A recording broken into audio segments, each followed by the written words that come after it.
रालेगांव तहसील के झाड़गांव निवासी ग्राम पंचायत सदस्य ने घर के सामने से अतिक्रमण हटाने की मांग को लेकर आमरण उपोषण शुरू किया है।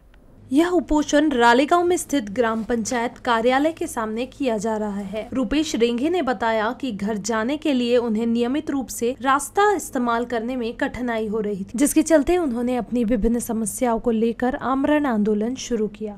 माझ्या घरासाईडचा जो शासकीय रस्ता आहे त्या शासकीय रस्त्याचं अतिक्रमण काढून देण्यात यावं या उपोषणाच्या माध्यमातून या ठिकाणी मी बसलेलो आहोत। खरं तर 1998 मध्ये सुद्धा माझ्या आईवडिलांसहित आजोबासहित माझे बहीण भाऊ आम्ही उपोषणाला बसलो होतो।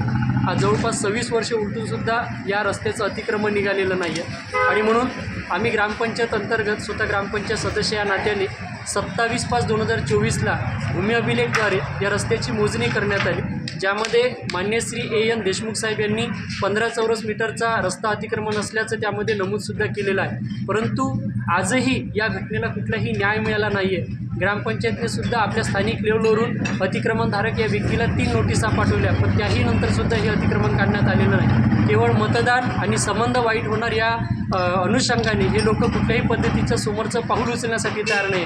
ग्रामसेवक अधिकारी असो हे सुद्धा पुढील प्रक्रियेसाठी कुठल्याही पद्धतीचा निर्णय घेत नाही आहे आणि म्हणून जोपर्यंत केवळ आश्वासन नाही, कारण की 1998ला सुद्धा माझ्या वडिलांना आश्वासन देण्यात आलेलं होतं आणि आजसुद्धा मला जर एखादी आश्वासन देत असेल तर ते आश्वासन मी स्वीकारणार नाही। जोपर्यंत मला प्रशासकीय अधिकारी यांच्या माध्यमातून जोपर्यंत रस्त्याचं अतिक्रमण दूर करून देणार नाही तोपर्यंत मी माझं उपोषण मागे घेणार नाही, या विषयावरती मी ठाम आहे।